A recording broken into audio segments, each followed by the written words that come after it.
ऐसा कहा है, लेकिन मैंने उन्हें भरतपुर में भी देखा है। भरतपुर में बहुत बार आए हैं वो भोले बाबा, एक दो बार नहीं आए। तो वहाँ भी मैंने सुना है, तो वहाँ ऐसी बात उन्होंने हालांकि वो ही क्या, कोई भी व्यक्ति ये बात नहीं बोलता है जो प्रवचन देता है ये कि भाई मेरे पैर छुओ या ये करो वो करो, कोई बोलता नहीं। पब्लिक आकर के पैर छू लेती है।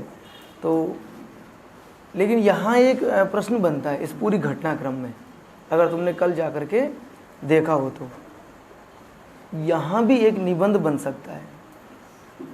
यहाँ निबंध किन किन विषयों पे बन सकता है, हमें ये देखना है। कल जो घटना हुई है ना 2 जुलाई को, जिसमें लोग सत्संग में इकट्ठे हुए और लगभग 2.5 लाख लोग इकट्ठे हो गए।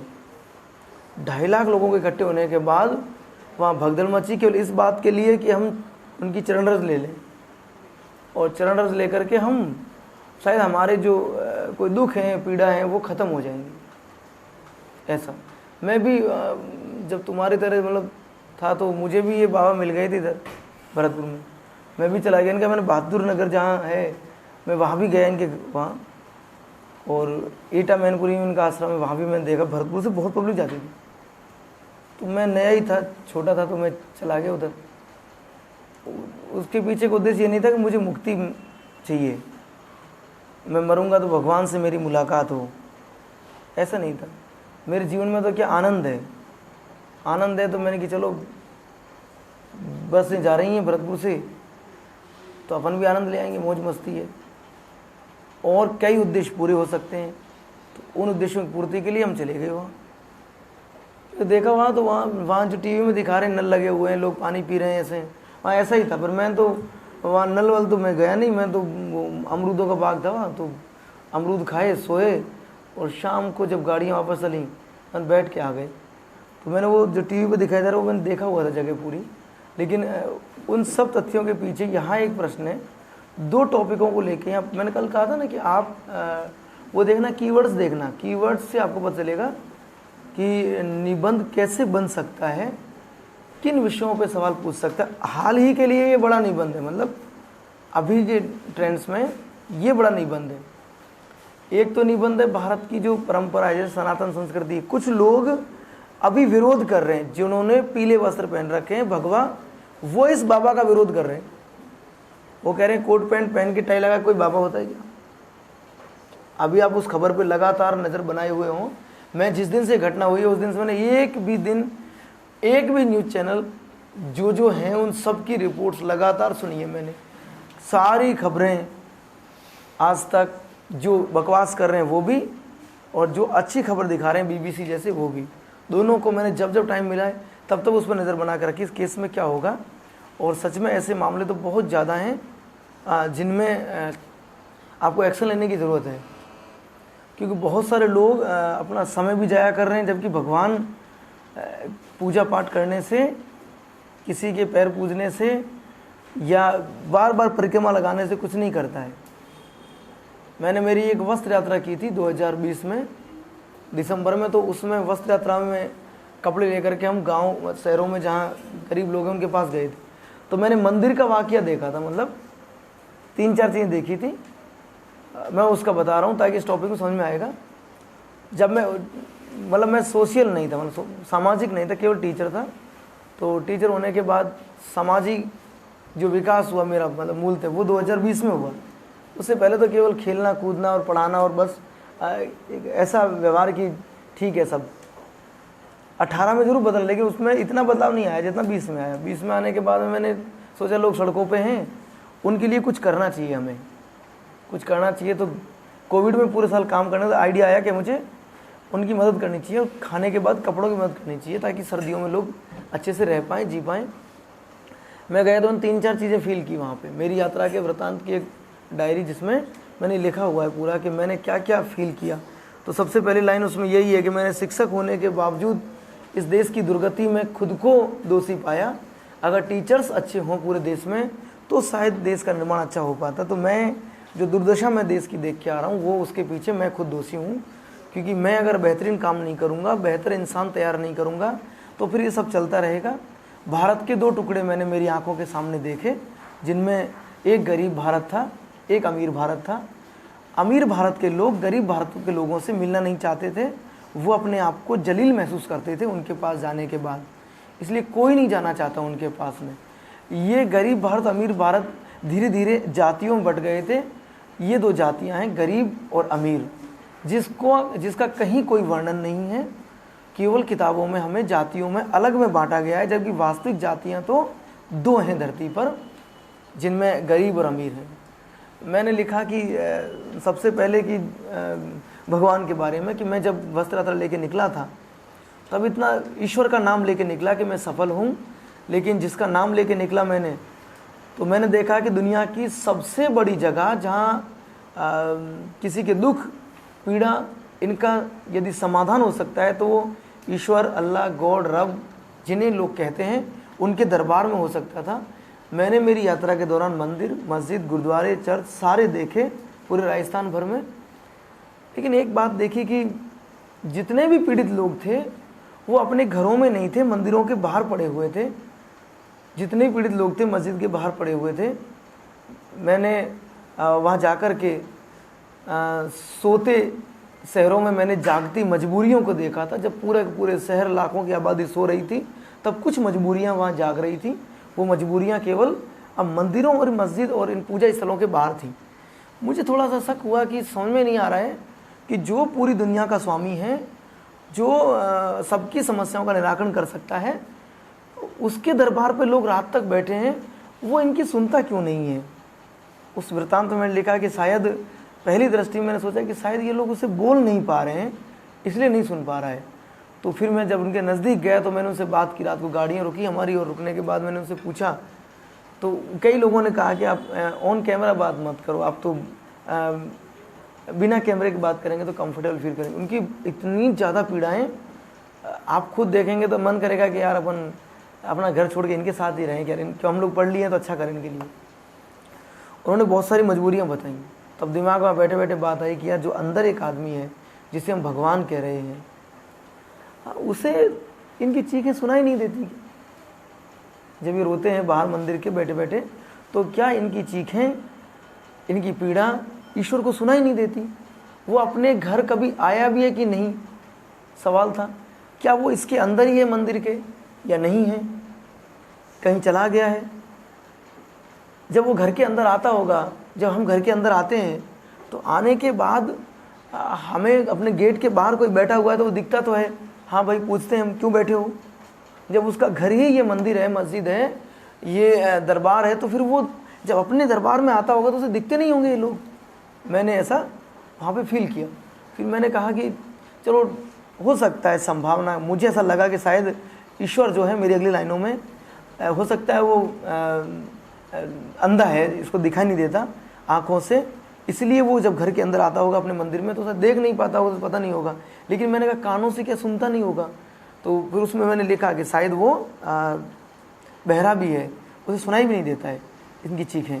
उसके बाद मैंने लिखा कि शायद वो कुछ बोल तो सकता है, कहता क्यों नहीं है कुछ भी। तो मैंने कहा शायद वो गूंगा हो गया है। उसके बाद मैंने वास्तविकता को जाना तो ये था कि मंदिर के अंदर जो लोग जा रहे थे वो मतलब सक्षम लोग थे, बहुत असक्षम नहीं थे। असक्षम लोग बाहर पड़े हुए थे। मैंने देखा कि कहीं संगति का असर मन पे पड़ता है। जितने भी लोग मंदिर के अंदर जा रहे थे वो सब के सब लोग उससे बात कर रहे थे, उस मूर्ति से बात कर रहे थे, ईश्वर से बात कर रहे थे। और वो ये कह रहे थे कि मेरा ये काम बिगड़ गया है और मैं तेरे लिए ये चढ़ावा बोल के जाता हूँ, ये तुझे मैं प्रसाद चढ़ाऊँगा, ये तेरी सेवा करूँगा, ये तुझे खुश करूँगा। तो सब लोग अपनी अपनी क्षमताओं से अधिक वहाँ देने का प्रयास कर रहे थे और वो मना भी नहीं कर रहा था कि मुझे कुछ चाहिए ही नहीं, और लेकिन वो लगातार लेता जा रहा था। तब मुझे लगा कि शायद ये जो ईश्वर है वो उसके व्यवहार में कहीं ना कहीं एक मिलावट आ गई है। वो रिश्वतखोर हो गया है, वो बिना लिए कुछ करना ही नहीं चाहता है। हर व्यक्ति से चाहता है कि मुझे कुछ दोगे तो मैं करूँगा। लेकिन कुछ लोग मैंने देखे कि वो अपना काम एक बार दुआ करने के बाद जब उनका नहीं हो रहा था तो वो दोबारा आ रहे थे, वहाँ दोबारा आकर के फिर वो उससे ज़्यादा देने की बात कर रहे थे, या वो लोग ज़्यादा श्रम करने की बात कर रहे थे ईश्वर के लिए। तो मैंने देखा यार उसका व्यवहार ख़राब हो गया है। मतलब मुझे लगा आज का जो ईश्वर है वो मिलावटी हो गया है, वो निर्णय सही से नहीं करता है। उसके बाद जब मैं मंदिर से बाहर आया, इन दरबारों से बाहर आया, तो मैंने देखा कि उन लोगों को अपेक्षा ईश्वर से ज़्यादा इंसानों से थी। जब कोई भी इंसान वहाँ मंदिर की ओर आता था, पूजा स्थल की ओर आता था, वो लोग उससे मांगते थे कि हमारे लिए कुछ आप करो।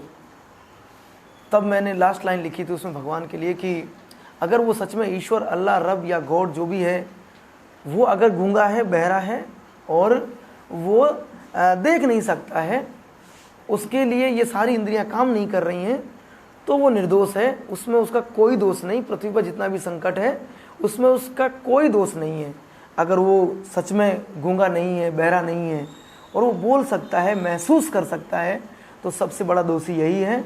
क्योंकि जितने भी लोग बाहर बैठे हैं उन्हें ये पता चल गया है कि जितने भी दुनिया के लोग इस भगवान से उम्मीद लगा के आ रहे हैं, जब वो हमारी समस्याओं का समाधान नहीं कर रहा है, तुम्हारी का क्या ही करेगा।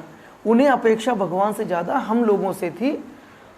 उनकी दुआओं और बद्दुआओं में चाहता हूँ कि अगर ईश्वर गूंगा बहरा है तो उनकी बद्दुआओं में उसे शामिल किया जाए, और अगर वो गूंगा बहरा है तो उसकी दुआओं में शामिल किया जाए। अगर गूंगा बहरा नहीं है तो इन सब पीड़ितों की बद्दुआओं में ईश्वर को सम्मिलित करना चाहिए, क्योंकि इंसान लोग जो भी आ रहे थे वो उनकी मदद कर रहे थे।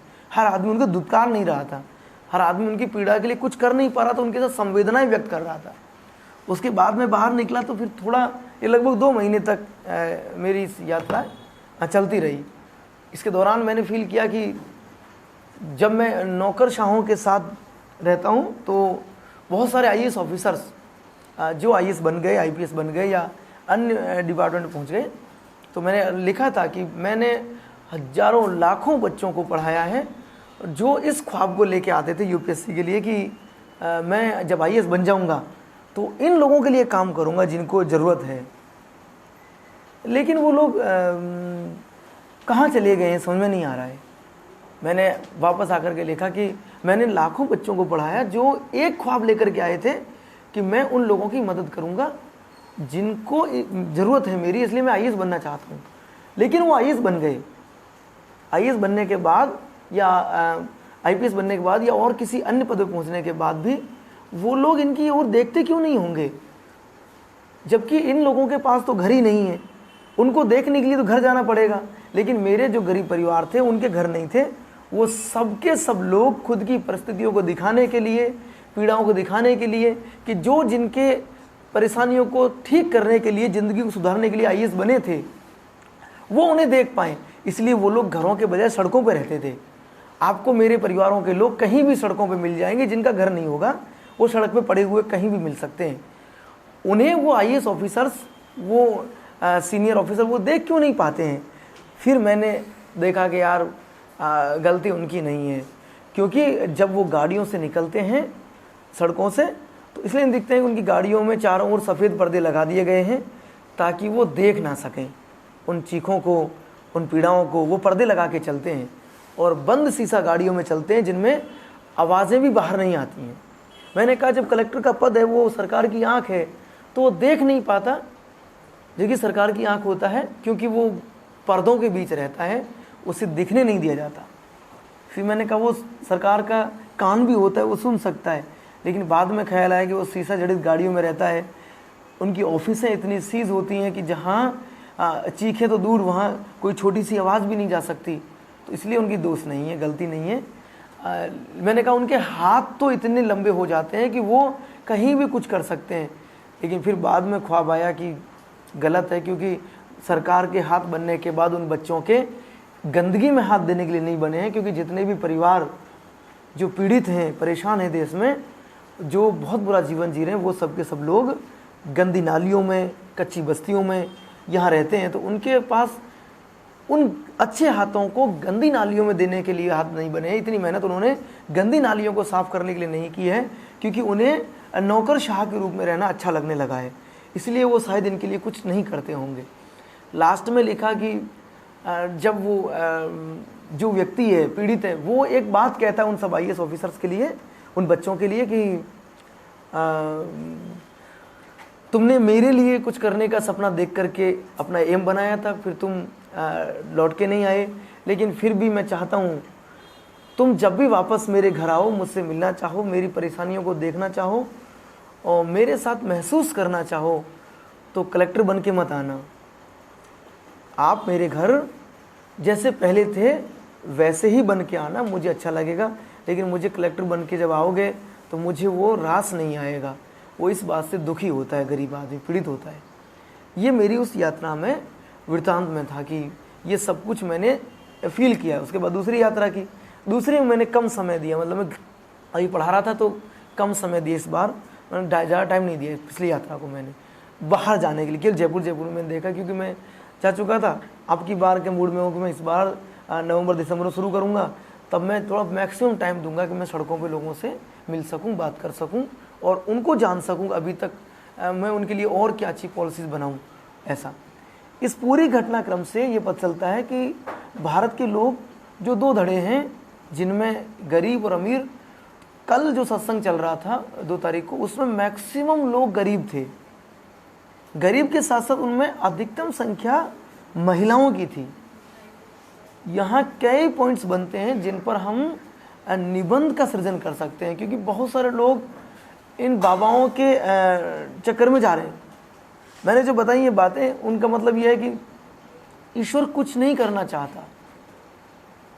दूसरी बात, वो एक जगह केंद्रित नहीं है शक्ति, वो विकेंद्रित है। हम जाकर के खोजें कि मंदिर में ही शायद ईश्वर होगा या मेरे लिए कुछ करेगा, उसने हमें बना दिया। वो इसलिए इतना ऐसा बनाया कि हम कुछ कर सकें। हमें हाथ पैर, सोच समझ, अच्छा बुरा देखने की तकनीकें, सब चीज़ें हमें दी हैं। तो हम क्यों उस पर आश्रित होना चाहते हैं?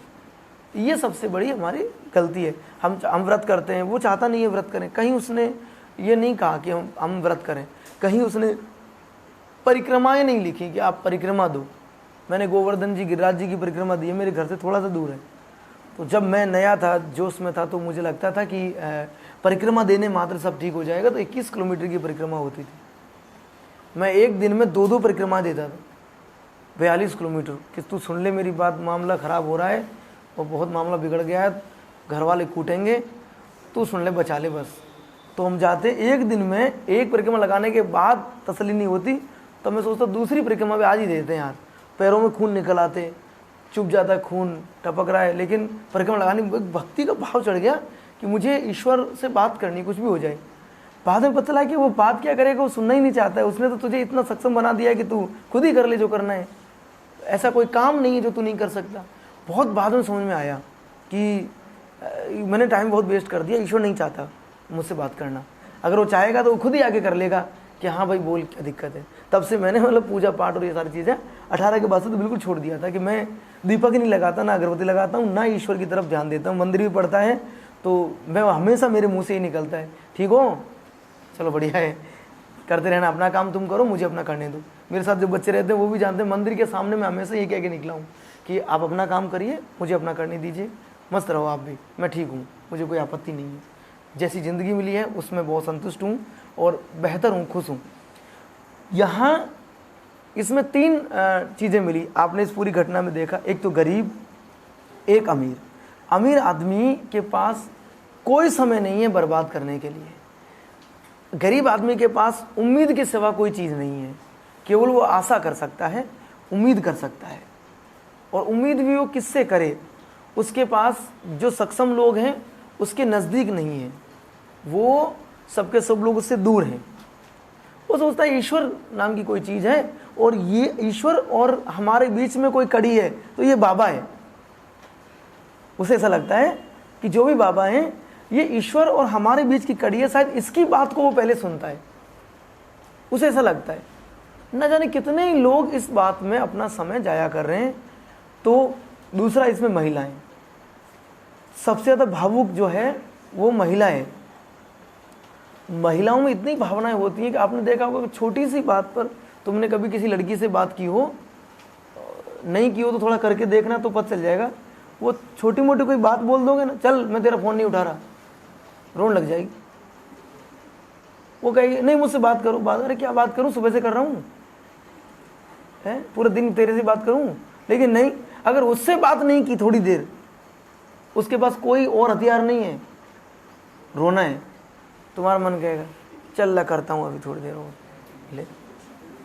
उसको अपनी बात मनवाने के लिए एक भावनात्मक पक्ष है कि उसे रोना है, उसे ये पता है रोने के बाद दूसरा कोई रास्ता नहीं है, और रोएंगे तो शायद मेरी बात बन जाए और ये मुझसे बात कर ले। और तुम्हें ये पता ही है कि मैं तुझसे ही बात नहीं कर रहा, और भी लोग तो वेटिंग में, उनसे भी तो मुझे करनी है, ये भी तो एक मेरे सामने समस्या है, तो और भी लोग हैं। इसलिए महिलाओं का जो भावनात्मक पक्ष है बहुत कमज़ोर होता है। वो इस भाव में है कि मैं कुछ करूं या ना करूं, लेकिन भावनात्मक में किसी व्यक्ति को या घर को, परिवार को संबल दूं तो क्या संबल दे सकती हूं? तो फिर वो कई बार आपने देखा होगा दुआओं में ही संबल देती है कि मैं अच्छा करूं, हम अच्छे काम करें, लोगों गलत ना करें, ये ना करें, वो ना करें, बहुत सारे काम करती हैं ऐसे। इस घटना से हमें घर जाकर के 3 निबंध निकाल लेने थे। एक तो ये, जैसे भारत में बढ़ता अंधविश्वास, बढ़ता अंधविश्वास के बीच एक तुलना है कि हमने ये सुना है कि जैसे जैसे शिक्षा बढ़ेगी